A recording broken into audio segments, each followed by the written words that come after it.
Agora eu vou mostrar o cronograma mais ou menos do curso, que é o que está no plano de aula, que provavelmente vocês já viram. Então, agora a gente está fazendo essa apresentação. O primeiro bloco, a Mariana vai falar sobre a influência antrópica nas mudanças climáticas, sempre com perguntas e respostas em intervalo. O segundo bloco será de mudanças observadas e projetadas. E no final do dia a gente vai fazer a introdução à dinâmica, para vocês poderem ler o material depois. Amanhã a gente vai começar fazendo essa dinâmica rapidamente e depois aprofundar nas mudanças climáticas e biodiversidade terrestre e marinha. E no final a gente vai terminar se aprofundando sobre a biodiversidade brasileira para ter o encerramento do curso.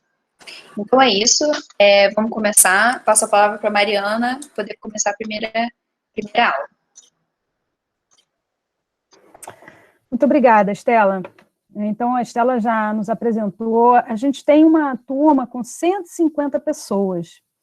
Então, infelizmente, a gente não vai conseguir estabelecer um diálogo aqui, né? Não tem muito como dar a palavra a vocês. Eu lamento, mas, ao mesmo tempo, esse formato digital permite que muitas pessoas participem, né? Eu suponho que tem gente não só da USP, deve ter muita gente de fora da USP, né, de diversos lugares no Brasil. Aliás, se vocês quiserem dizer aí no chat onde é que vocês estão, não interessa saber.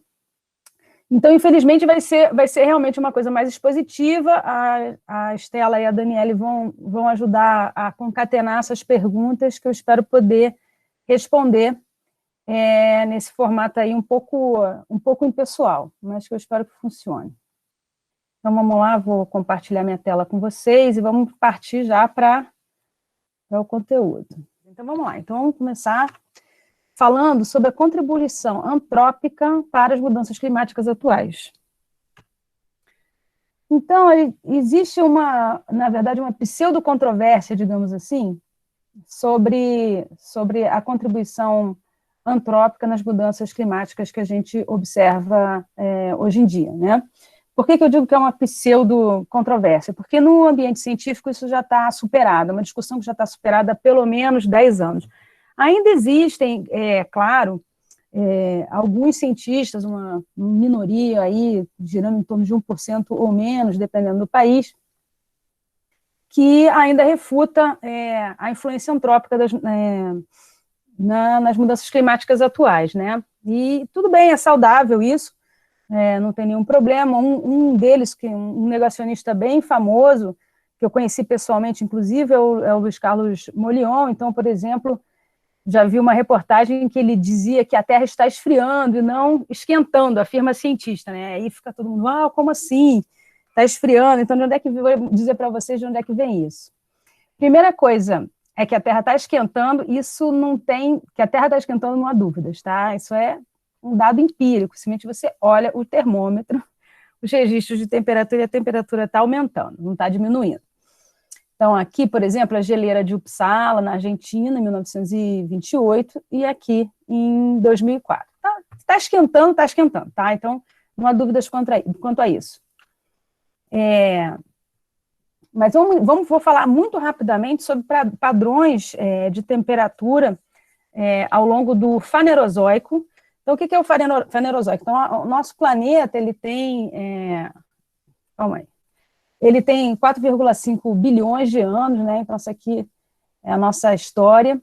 E o Fanerozoico são os últimos 550 milhões de anos, que é onde aconteceu a grande diversificação da vida, tá? Então, é um período relativamente pequeno da nossa história. E durante o Fanerozoico, como é que estava a temperatura, né? Então, a gente está vendo aqui o Fanerozoico inteiro. E o que a gente tem é a temperatura média global, tá? Variando entre 10 e 30 graus. E o que a gente observa é que houve já muita flutuação na temperatura, tá? Então, a gente está aqui, aqui é o Paleozoico, só para situar vocês, o Mesozoico, tá? Que é onde a gente tinha aí a Era dos Dinossauros, e o Cenozoico, que é a nossa era, que é chamada de Era dos Mamíferos, ou das angiospermas, para quem está fazendo biologia sabe do que eu estou falando. Então, a gente teve uma alternância de períodos quentes, de períodos frios também, e dos períodos chamados gelados. Olha, tem vários períodos que são gelados.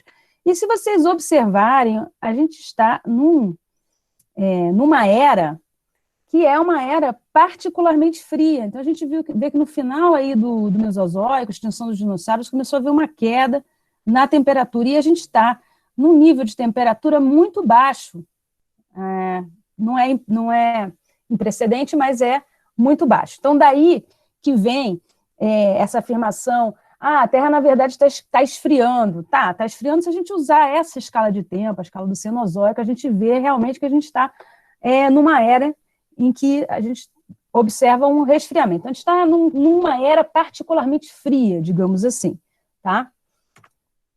Mas se a gente olhar numa escala de tempo um pouco mais reduzida, aqui a gente está olhando 400 mil anos, então dentro do Cenozoico, aqui 400 mil anos, e uma das características do Quaternário, que é esse momento mais recente da nossa história geológica, são as glaciações, tá? Então, o que a gente vê aqui é a temperatura, então ela diminui, aumenta, então a gente tem esses períodos que são chamados glaciais, tá?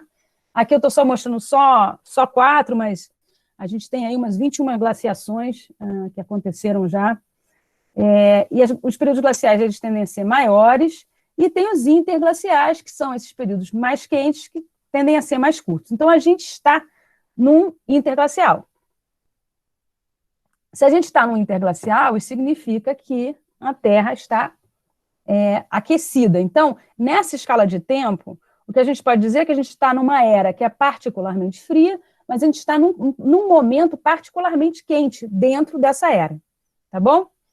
Então, daí é que advém essa dúvida, né, que, como eu disse, já está superada na comunidade científica, de que se as mudanças climáticas são de origem antrópica ou naturais, porque, como a gente está no interglacial, a tendência no interglacial é de um aumento de temperatura, tá? Então, esse nosso interglacial deveria durar aí mais uns 50 mil anos, tá? Talvez, e aí a gente voltaria, em princípio, a uma era glacial novamente. Não sabemos se vamos, provavelmente não, em função das mudanças climáticas de origem antrópica. Então, a Terra está aquecendo, primeiro não há dúvida que a Terra está aquecendo, porque as mudanças climáticas contemporâneas, a gente está falando numa escala de tempo de 100 anos, 200 anos, e não numa escala de tempo de 1000 ou de milhares de anos, tá? Então, dentro dessa escala de tempo, a gente está definitivamente aquecendo. Mas esse é um processo natural? Então, vamos lá, aqui eu mesmo, o colega Luiz Carlos Molion, ele diz: físico desafia a comunidade internacional e diz que o aquecimento da guerra não passa de histeria global. Enfim, ele é um pouco, assim, dramático nas suas colocações. Ao mesmo tempo, esse aqui é o Carlos Nobre. O Carlos Nobre trabalha, é do IPCC também, e trabalha diretamente com mudanças climáticas mesmo, né, que não é o caso do outro colega.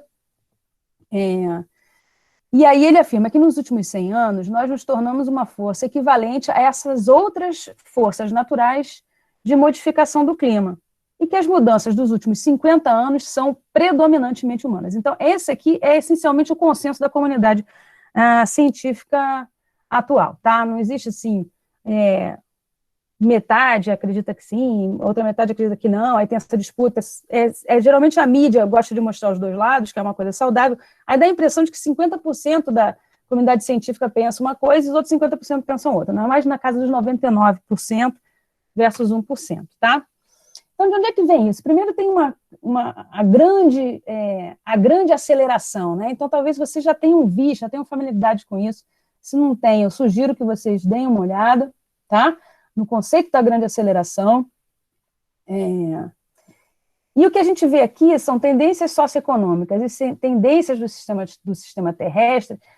A partir da década de 50, uma enorme aceleração mesmo, em tudo que você pode imaginar. Então, é o que a gente está vendo aqui, essa linha preta, ela então, 1950. Tá? Então, a gente vê uma porção de coisas, o tamanho populacional, o PIB, o consumo de energia, produção de papel, telecomunicações, nessa área aqui, as emissões de óxido nitroso, que são gás de efeito estufa, né?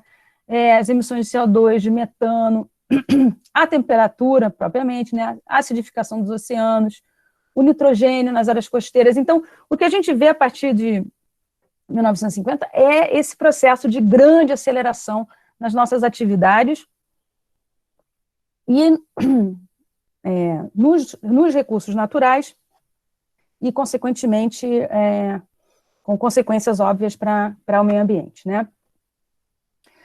Então, as mudanças climáticas, então, elas têm essas forçantes naturais, tá bom? A gente viu que a temperatura aumenta, diminui, então existem forçantes naturais. As forçantes naturais podem ser separadas naquelas que são as forçantes externas, então, basicamente, a órbita da Terra e a quantidade de radiação que chega do Sol, basicamente. Então, o Sol também ele tem momentos de maior e menor atividade, que influenciam a temperatura do planeta. E tem as forçantes internas, também naturais, tá? Que é o tectonismo, então a tectônica de placas, muda, sobretudo, as correntes marinhas, que interferem com o clima, e o vulcanismo também, com as suas emissões, interfere com a temperatura do planeta. E aí a gente tem as forçantes humanas. A forçante humana é essencialmente a emissão de gases de efeito estufa, que eu suponho que vocês estejam familiarizados com o conceito do efeito estufa, tá? Mas vamos repassar aqui rapidamente, não custa, né? Então, aqui a gente tem a Terra, e aqui a gente tem a chamada camada de gases de efeito estufa, tá? Que é a que está aumentando, digamos assim. A radiação solar, ela passa através dessa camada. Ela entra, chega na Terra e passa através, eles são permeáveis, digamos assim, né? Esses gases são permeáveis à entrada da radiação solar. Uma parte dessa radiação ela é refletida, seja pela Terra, seja pelas nuvens, tá? Mas o que acontece é que, diferentemente da sua permeabilidade para a entrada, eles não permitem, eles impedem a saída, eles reduzem a saída do calor, tá? Então, em reduzindo a saída de calor, a Terra aquece. Então, quanto maior essa camada, mais vai entrar e menos vai sair, tá? Mais vai entrar, não, vai continuar entrando na mesma quantidade natural, mas menos vai sair. Então, no final das contas, no balanço, a gente tem um balanço em que você tem aquecimento, tá? Um acúmulo de calor. Beleza. Vamos dar uma olhada aqui, então, nesses gases de efeito estufa, de onde é que eles vêm, né? Então, a maior parte desses gases vem da queima de combustíveis fósseis, tá? Então, essa seta aqui, ela mostra, ela é proporcional à quantidade, tá? Que a gente vê aqui, inclusive, em termos de gigatoneladas de carbono por ano, tá? Isso aqui é o orçamento entre 2006 e 2015. Tem uma parte também menor, mas também importante, que são emissões que vêm de uso, mudança de uso e cobertura do solo, desmatamento, por exemplo. Ao mesmo tempo, a gente também tem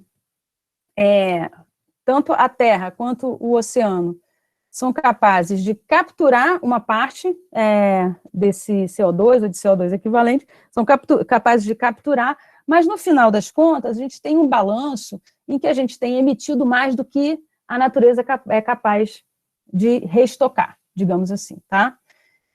Então, no final das contas, a gente vai acumulando ano a ano mais e mais gases de efeito estufa. E aí, um conceito que é importante para entender essa dinâmica é a chamada forçante radiativa, tá? Ou climática. É radiativa, não é radioativa, não, é radiativa. Então, a forçante radiativa é a diferença entre a energia solar que é absorvida e refletida, tá? Quando você tem mais absorção do que reflexão, você aquece, tá? E ela é medida em watts por metro quadrado, essa forçante radiativa, tá? Beleza. Então, uma forçante radiativa positiva, ela implica em aquecimento. E uma forçante radiativa negativa implica em resfriamento. No contexto das mudanças climáticas atuais, que eu disse para vocês que é uma escala de tempo de centenas de anos, a gente geralmente trabalha com a forçante radiativa antropogênica total em relação a 1750, ou seja, a partir da Revolução Industrial, tá bom? Então, a gente quer saber como é que está, se a forçante tem aumentado ou diminuído. Então, a gente tem diferentes tipos de gases que estão aqui, tá? A gente tem os gases de vida curta, os aerossóis, tem os gases de efeito estufa propriamente, tá? Esses todos aqui são de origem antropogênica, na parte de cima do gráfico, E tem também aqui natural, que é uma forçante natural aqui, que é mudanças na irradiância, ou seja, atividade solar, tá? Então, como é que tá? Tem aumentado a forçante radiativa ou diminuído desde 1750? Então, quando a gente vê aqui, ó, calma aí, aqui a gente tem o zero, ó.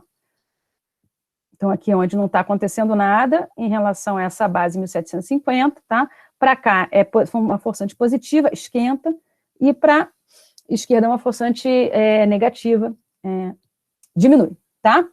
E aí a gente vê que esses gases, né, na sua maioria, eles implicam em um aumento na forçante radiativa, nem sempre, tá bom? Alguns não, beleza? Não vou entrar nesse detalhe aqui com vocês. Então, assim, a mudança em função da atividade solar, por exemplo, é muito pequenininha, entendeu? Aumentou um pouquinho. Mas aí, no final das contas, você faz, né? Você vê esse aumento líquido na forçante radiativa. Então, aqui, ó, em 1950, esse é o tanto que aumentou, 1980, 2011, tá? Esse é o tanto que aumentou a forçante radiativa em relação ao período pré-industrial, tá bom? Então, isso aí bem documentado, a gente realmente tem bombardeado muito gás de efeito de estufa, e esse é o que a gente espera de aquecimento associado a cada um desses gases, né? Tem alguns gases que são mais eficientes nessa, digamos, retenção de calor, outros menos. Ao mesmo tempo, tem gases que são emitidos em grandes quantidades, então contribuem muito para o aquecimento global, como é o caso do CO2, tá? Beleza. A questão que se coloca é como é que a gente sabe que o aumento na forçante radiativa é o principal responsável pelas mudanças climáticas atuais. Então, a gente já começa a fechar um pouco esse quebra-cabeça, né? A gente observa que a temperatura está aumentando, a gente observa que os gases de efeito de estufa também estão aumentando a sua concentração, a gente sabe a relação dos gases com o aquecimento, mas como é que o que os cientistas fazem para fechar realmente em que esses gases são os responsáveis pelo aquecimento que a gente vê hoje, sobretudo a partir de 1950. Vamos lá, então será que são essas questões naturais? Será que é a órbita da Terra? Tá? Então, aqui, nesses gráficos, vou mostrar uma série de gráficos. Isso aqui é a temperatura, tá? Em preto, tá? Ela aumenta bastante aqui, ela é observada, tá? Então, foi lá, olhou o termômetro, tá? E embaixo que a gente vê o que a gente esperava que estaria acontecendo, tá? Como estaria a temperatura em função da variável que eu vou mostrar aqui. Então, aqui é a órbita da Terra, tá? Então, a Terra oscila no eixo, e sua inclinação e órbita mudam na escala de milhares de anos, levando o clima a entrar e sair dessas eras glaciais, como eu mostrei, né? Assim mesmo, a influência das órbitas ela é muito pequena, nos últimos 125 ela é negligenciável. Então tá bom, não é a órbita terrestre, tá? Será que é o Sol, a irradiância? Bom, aqui mais ou menos isso aqui é o que a gente veria de aquecimento a partir da atividade solar nos últimos 125 anos, tá? Muito pequena, né? Não faz diferença nenhuma, na verdade. Será que seriam os vulcões? Então tá, né? Então os dados sugerem que não também, né? Atualmente a indústria emite cerca de 100 vezes mais CO2 do que os vulcões. E as erupções vulcânicas emitem compostos químicos sulfatados que podem, na verdade, resfriar a atmosfera da Terra. Então, aqui, ó, é o que a gente esperaria. Então, esses momentos em que a gente vê uma baixa são os momentos associados com grandes erupções, tá? Que a gente teve no passado, recente. Então, aqui, na verdade, a gente não consegue explicar o aquecimento a partir das atividades vulcânicas. Então tá, mas então não é cada uma dessas coisas separadamente. Se a gente juntar todas essas forçantes, assim como as forçantes naturais, a gente possa explicar o padrão. Não, novamente não, aqui, ó, o observado, se a gente juntar aquilo tudo, ó, aqui a gente não consegue reproduzir o que a gente observa, tá? Beleza. Se na natureza, então, é o desmatamento. Essa aqui é uma questão interessante. Então, a gente tem tido muito desmatamento, né? E as florestas escuras estão sendo substituídas por manchas mais claras, tá? Que refletem a luz solar. e teria essa parte do desmatamento, né, a mudança na superfície, poderia resfriar, na verdade. Poderia resfriar a Terra. Então, isso aqui, se a gente não levar em consideração os gases que são emitidos quando a gente desmata, tá? Só a questão da reflexão e da absorção do calor do Sol. Então, a gente teria, na verdade, o que a gente esperaria era um efeito de resfriamento. Então, o desmatamento também não explica, né? Ou será, então, que a poluição por ozônio? Vamos lá. Então, porque essas aqui são todas várias teorias que que são exploradas, sobretudo na mídia hoje em dia, né? Então, o ozônio natural, que está na estratosfera, bloqueia a radiação UV, como a gente sabe, né? Aquele problema da camada de ozônio e tudo mais que a gente conseguiu superar, felizmente. E tem um leve efeito de resfriamento. Mas só que o ozônio que está na troposfera, mais próximo à Terra, é fruto da poluição e retém calor. Ele funciona, então, na troposfera como um gás de efeito estufa, né? Qual o tamanho do efeito, no final das contas? Se a gente tirar o que ele resfria, o que ele... né? Como é que dá? Aqui, ó, não faz diferença. Beleza? Então, será que a poluição por aerossóis? Não vou entrar nessa questão aqui, tá? Mas alguns desses aerossóis, eles, na verdade, diminuem a temperatura, tá? Como, por exemplo, os sulfatados derivados da queima de carvão, tá? Então, eles compensariam um pouco o aquecimento, tá? Então, ele também não explica esse aumento, muito pelo contrário. Agora, quando a gente bota os gases de efeito estufa, olha aí, esses aqui são os gases de efeito estufa. Isso aqui é o que a gente esperaria só pelo efeito dos gases de efeito estufa. Na verdade, um pouquinho mais do que o observado, mas, na verdade, se a gente levar em conta aqueles outros efeitos que diminuem, a gente consegue explicar muito bem. Então, o ideal, na verdade, é combinar tudo, tá? As forçantes naturais, que nenhum cientista do clima nega a existência das forçantes naturais, elas são conhecidas, inclusive, desde o tempo de Darwin. Se a gente combina essas coisas, a gente consegue explicar bem o padrão observado. Então, aqui, ó, um modelo utilizando apenas as forçantes naturais. Então, mais ou menos, mais uma vez em preto, a gente tem, então, nosso comportamento observado da temperatura. Aqui em azul é o que a gente esperaria a partir só das forçantes naturais, tá? Na verdade, a gente esperaria uma pequena diminuição aqui a partir de 1960, e o que a gente observa é um grande aumento, tá? O que essas linhas representam aqui, ó? Isso aqui são grandes erupções vulcânicas, tá bom? Aqui, por exemplo, ó, essa daqui é a erupção do vulcão de Pinatubo, em 1992, baixou a temperatura da Terra, mas isso assim, baixa durante 1, 2 anos e depois volta, tá? Beleza. Agora, o que acontece quando a gente junta tudo? As forçantes naturais com as forçantes antropogênicas, os gases de efeito estufa. Aí a gente consegue reproduzir muito bem o que a gente vem observando. Então, essa aqui, em vermelho, é o modelado, combinando as duas coisas, tá? E a gente vê que a partir da década de 60 existe uma correspondência muito boa entre o observado e o modelado. Então, isso está na essência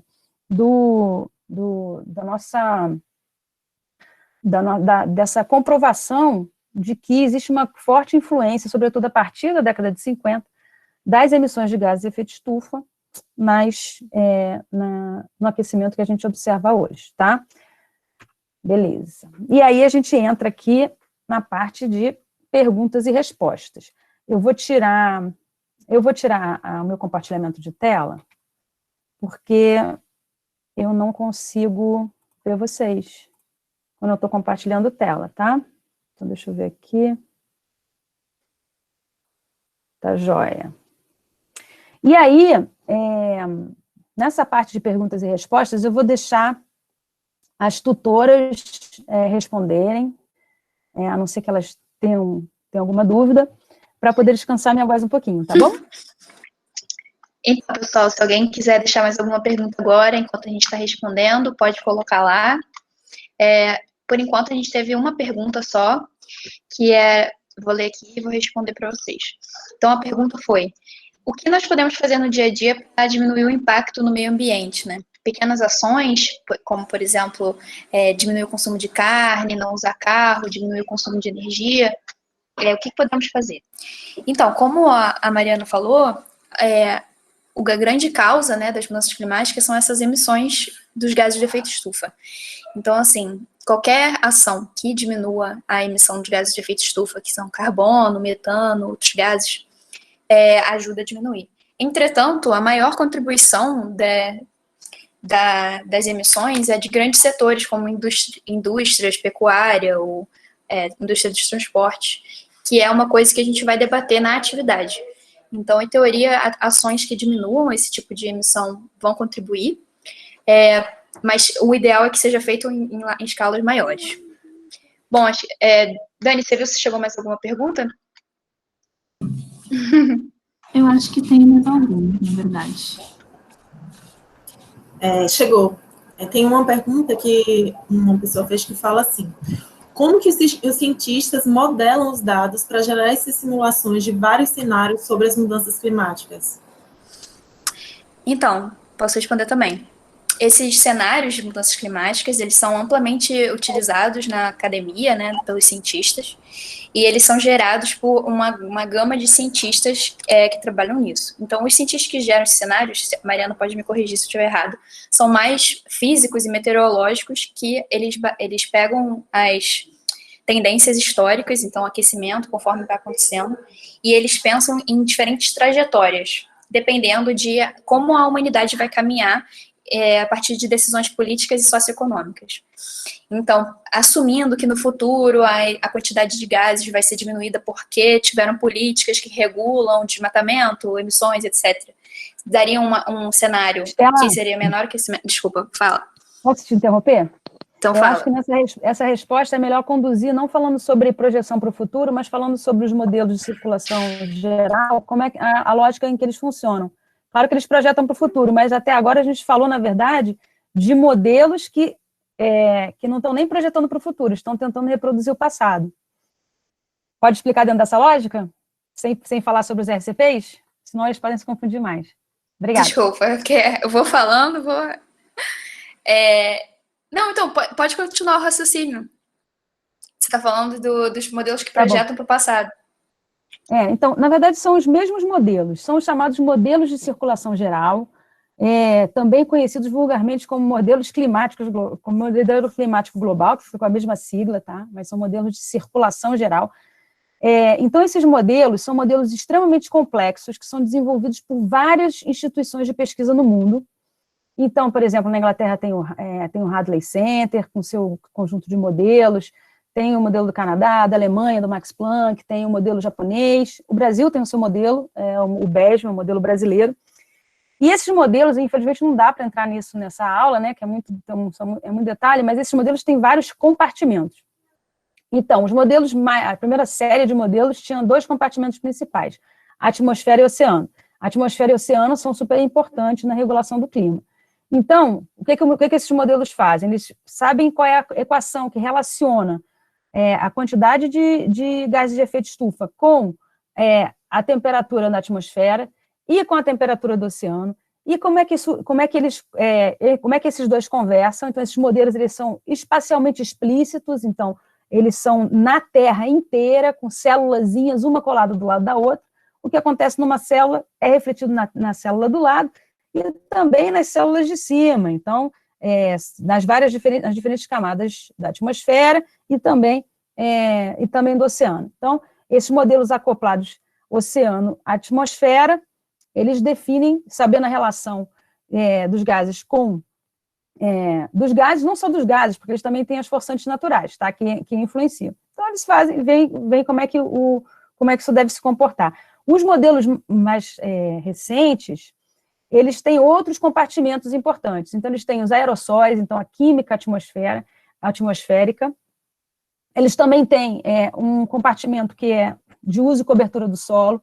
Então, a gente vê qual é a relação do uso e cobertura do solo. E, finalmente, também, então, tem aerossóis, uso e cobertura do solo. Sim, é a criosfera. Tá? Então, também tem todo um mundo de cientistas que relacionam, por exemplo, questões de albedo e tudo mais, para definir, no final, esse conjunto. Então, são modelos super complexos. A verdade é que não existe um ser humano no planeta inteiro que compreenda qualquer um desses modelos completamente. Geralmente, esses compartimentos são trabalhados por equipes especializadas em cada um desses compartimentos. tá?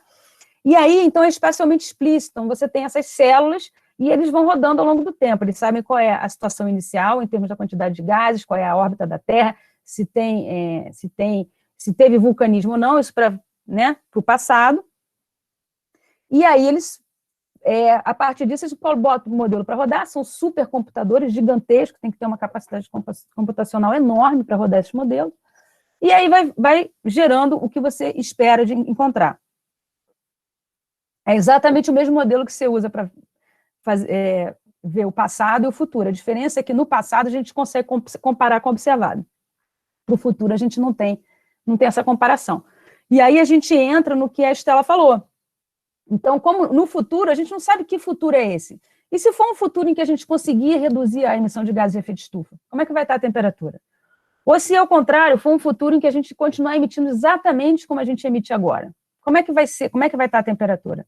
Então, para o futuro, esses modelos são construídos com diferentes cenários mais otimistas e mais pessimistas em relação ao comportamento humano, em termos de consumo e de padrões de produção.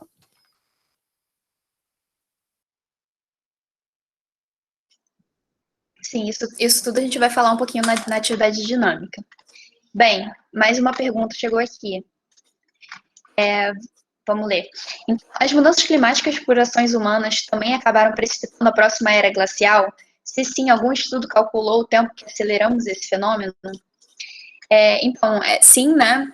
Eu acredito, se os números que eu estiver falando estiverem errados, a Mariana pode corrigir. Acredito que a próxima era glacial iria ser daqui a 50 mil anos, mas a atividade humana atrasou e vai ser daqui a 150 mil anos. Ou talvez mais do que isso, né? Pode ser até mais tempo não ter.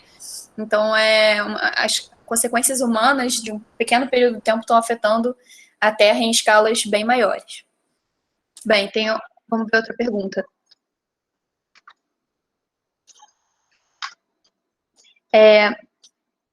O que sempre aprendemos sobre efeitos de aerosóis, camadas de ozônio no aquecimento da Terra, então, era mentira?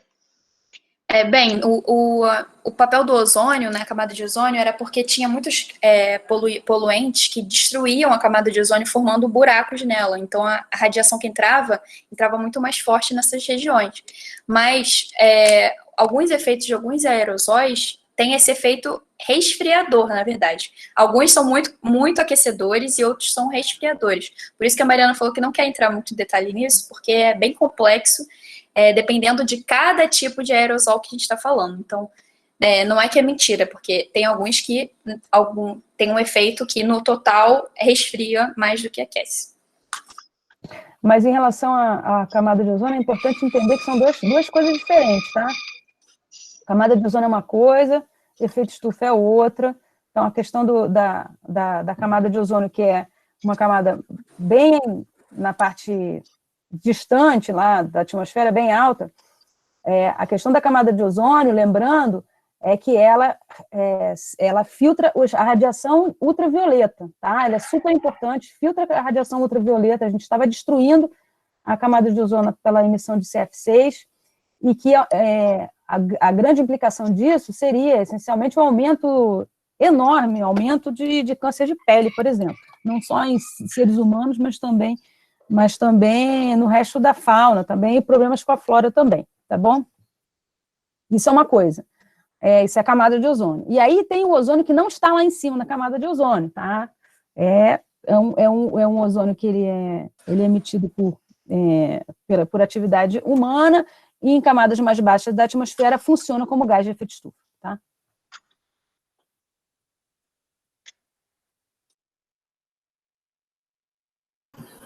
Bom, boa tarde a todos. Nós temos mais algumas perguntas aqui. Tem uma pergunta que ela diz assim: como se dá o efeito do nitrogênio nas zonas costeiras? Então, assim, essa questão do nitrogênio, zonas costeiras e mudanças climáticas, ela começou a ser observada nos Estados Unidos, e uma das previsões que a gente tem, que já está sendo observado também, é que está aumentando a precipitação em algumas áreas, e está aumentando também a frequência de eventos extremos. Então, esse aumento na precipitação e esse aumento desses eventos extremos eles podem pegar todo aquele nitrogênio que está no interior, né, e lixiviar mesmo, levar ele para a zona costeira. Então, essa zona costeira ela vai acumular muito mais nitrogênio do que ela estava acostumada, né, ao longo do tempo, e a gente vai ter aí um boom, talvez, de algas que são venenosas, a gente pode ter aí um aumento da questão da eutrofização mesmo, nas zonas costeiras. Então, isso já foi observado, tem um estudo da Science que fala sobre isso, que é bem interessante, se vocês quiserem depois fazer uma pesquisa sobre isso. E aí tem outra pergunta aqui também, que fala sobre a questão do papel do biólogo, né, do lugar do biólogo no estudo das mudanças climáticas. Então, ela diz assim, o estudo das mudanças climáticas é muito interdisciplinar, com físicos, biólogos, meteorologistas, né? Qual seria o papel principal do biólogo nesses estudos?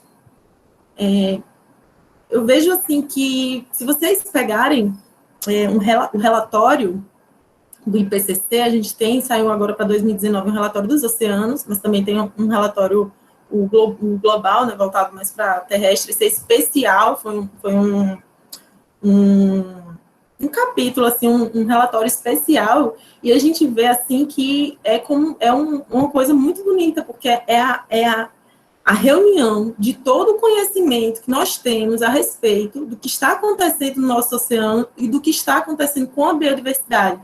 Então, nós, como biólogos, nós podemos dar a nossa contribuição como mensageiros, né, levando essa mensagem e contribuindo, avaliando como é que essa biodiversidade ela está respondendo ou, né, poderá responder a essas mudanças que estão sendo tão rápidas. Então, todos esses dados que nós temos, tanto observados de como a biodiversidade está respondendo, como os previstos, são feitos por biólogos, alguns deles biólogos, que estudam essa biodiversidade e que nos indicam, nos dão esses dados e que permite que, a partir desses dados, nós possamos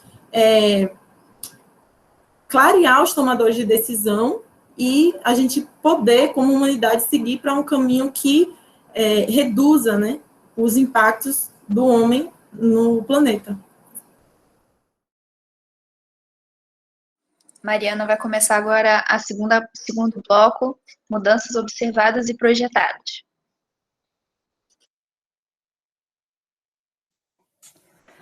Beleza, pessoal. Eu vi, então, que tem gente aí de vários lugares, né? Tem Rio Grande do Sul, tem da Bahia, tem Sergipe. Tem Sergipe. Tem Sergipe, Daniela. Sergipana. Tem do Pará. Então, bem-vindos. Muita gente de São Paulo, obviamente, gente do Rio também. Então, bem-vindos a todos aí. Então, eu vou continuar com essa parte, então, com essa parte teórica. Queria agradecer às tutoras, brilhantes tutoras aí, na ajuda, tá muito legal, obrigada. Então, vamos continuar. Espera aí.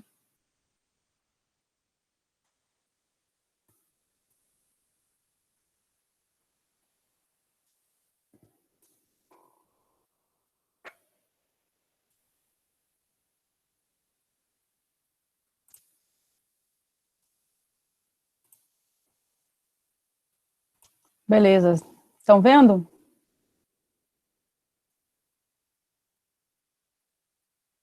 Agora sim. Joia. Beleza. Vamos para a nossa aula 2. Espero que vocês estejam curtindo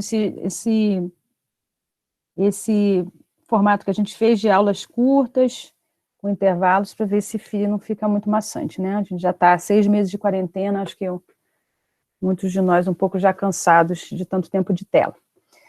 Então tá, então a gente falou até agora das evidências, né, de que as atividades antrópicas, elas influenciam as mudanças climáticas que a gente observa na atualidade.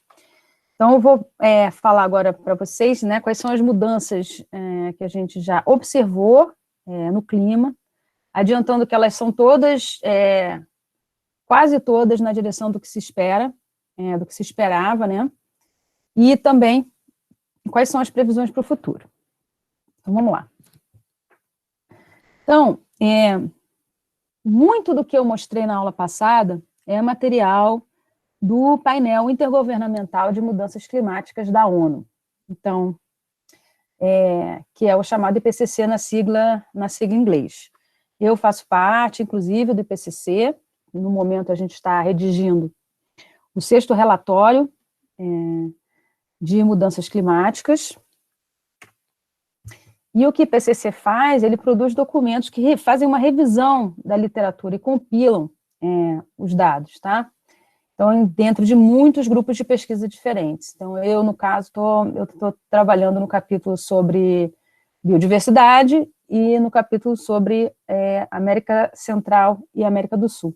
A Estela, inclusive, ela colabora também com esse relatório, que deve ser lançado em 2022. Mas é importante dizer que o painel ele não realiza pesquisa ou monitoramento de parâmetros climáticos, tá? Mas ele compila essa informação da literatura, geralmente a cada 5 anos, e vê como é que está a coisa, né? Como é que está o aquecimento, como é que estão as previsões. Então, os dados que eu vou trazer aqui são os dados do 5º relatório, que é chamado AR5, que foi lançado em 2013. Mas a gente tem esse relatório que está chegando aí, com dados mais atualizados. Infelizmente, eu não posso passar para vocês, porque não foi publicado ainda, mas já digo que as tendências são todas as mesmas, no entanto, mais agravadas, tá? Vamos falar sobre as mudanças que já foram observadas no clima. Então, aqui a média global combinada de anomalia de temperatura da superfície. Isso aqui, ó, para que vocês saibam, tá? Esse relatório, o resumo para tomadores de decisão, sumário para tomadores de decisão, tem em português, tá? Para quem tiver dificuldade com o inglês. Então, essa aqui é a média de anomalias de temperatura, tá? Do oceano e da Terra, observadas entre 1850 e 2012. Então, mais uma vez, observado. Isso aqui não é projeção para o futuro, isso já está, tá? Então, essa aqui é a média anual. Então, a temperatura, com certeza, como eu já mostrei, né? A temperatura já aumentou, tanto dos ambientes terrestres quanto dos ambientes marinhos, tá? Isso aqui é exatamente o mesmo dado, mas ele é separado em médias por década, tá? E a gente vai vendo as médias aumentando ao longo do tempo. E a temperatura média do planeta já está acima, 1 grau acima dos níveis pré-industriais, tá? A Estela vai explorar bem, né, qual é o que a gente chama de nível de segurança, mas a gente já está se aproximando do máximo que a gente, digamos assim, poderia para a gente se manter em uma situação segura em termos de aquecimento. Isso aqui é a alteração observada na temperatura da superfície total, geral, tá, do planeta todo, então combinando a superfície terrestre e a superfície marinha. As partes que estão em branco geralmente são essas partes para as quais tem pouca informação, tá? Não temos informação tão precisa para conseguir mostrar, mas de qualquer maneira, nessa escala a gente vê aqui, então, um aquecimento nessas cores quentes até chegar ao roxo e um resfriamento nas cores frias, nas cores azuis. Então, a gente vê um aquecimento generalizado, exceto aqui um certo resfriamento, tá bom? Então, a gente já observa um aquecimento generalizado. Olha como é que aqui, ó, no Brasil, como é que já tem grande aquecimento observado de 1900 até 2012. E aqui, o que a gente mostra, então, aqui são aqueles mesmos gráficos que eu mostrei na aula passada, do que a gente esperaria só com as forçantes naturais, e com o que a gente esperaria combinando as naturais com as antropogênicas, para os diferentes continentes, tá? E também para as diferentes porções do oceano, Pacífico Sul, Pacífico Norte, Atlântico Sul, Atlântico Norte, né? Por aí vai, Oceano Índico.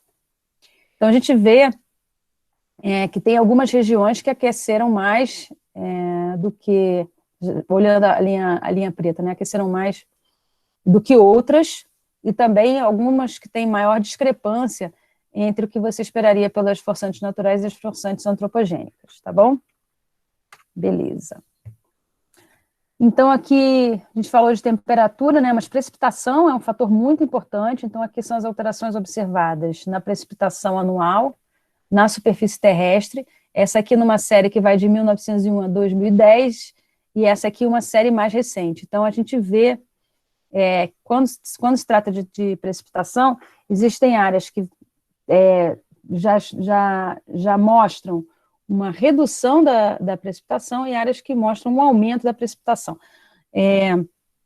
Então, isso aqui é mais tênue quando a gente pega desde 1900, mas a gente vê que aqui de 1951 a 2010, um aumento realmente, uma mudança muito grande nos padrões de precipitação.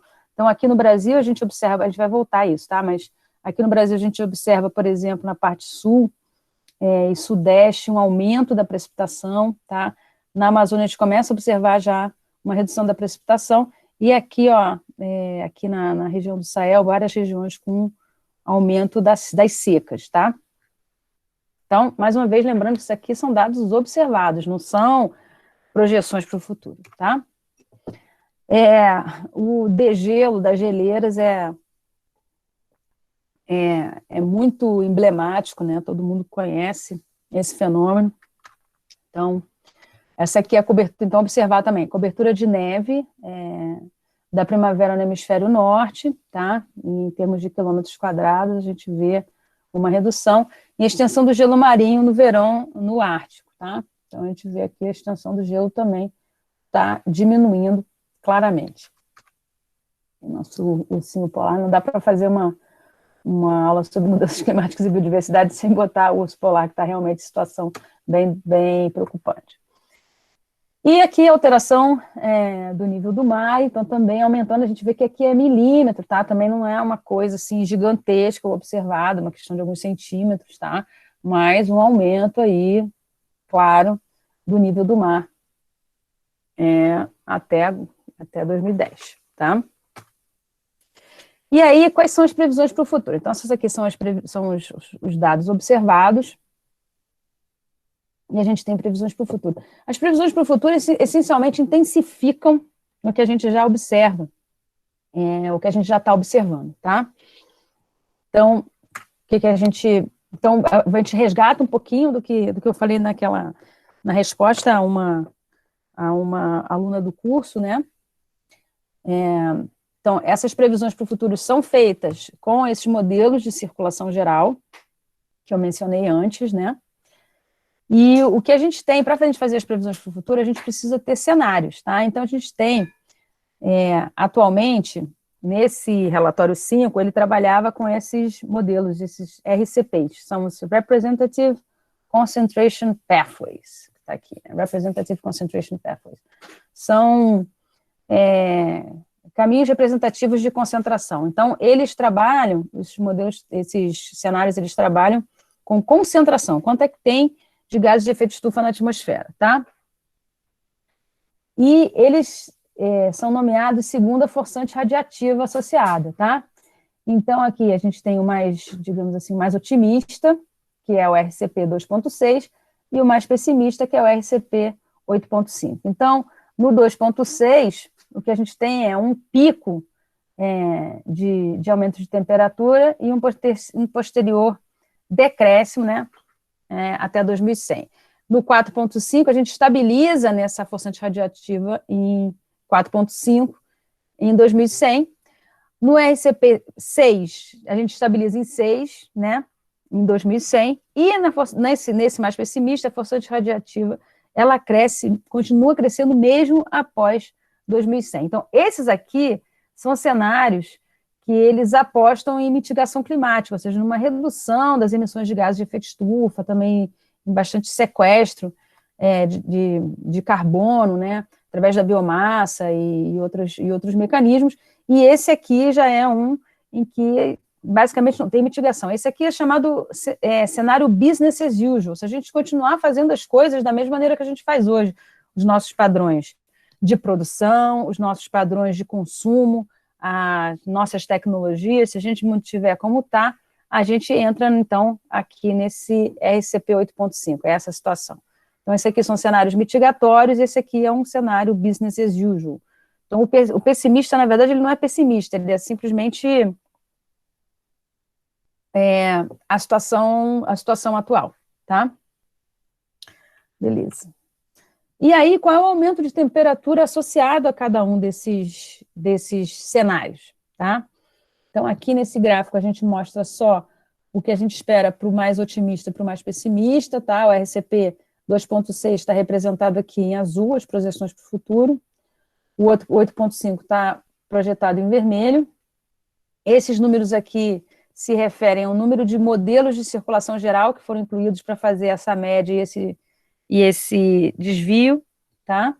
Então, são aqueles modelos que eu falei, a gente tem uns 20 e tantos centros né, espalhados pelo mundo que fazem esse tipo de modelagem, também na Austrália, não tinha mencionado e tal. E cada um desses faz diferentes modelos, tem modelos acoplados, terra-oceano, e modelos mais completos, com mudança de uso do solo e tudo mais. Então, com isso, a gente tem vários modelos. Aí, são esses, por isso que a gente tem uma média e um desvio em torno, tá? Então, o que a gente vê aqui é observado, tá? A partir de... Esse aqui é o histórico mesmo, e aqui esse desvio em volta é o erro em torno desses modelos. Então, isso aqui, na verdade, não é exatamente observado, é modelado do que aconteceu no passado, e isso aqui é o que a gente espera acontecer no futuro. Então, nesse modelo aqui, nesse RCP 2.6, o que a gente observa é que a gente teria um aumento, né? E aí, lá para 2050, a gente estabiliza, tá? E a gente chega a uma temperatura nesse eixo daqui, a gente está no eixo de temperatura, então a gente chega aí mais ou menos a 1 grau, tá? Na verdade,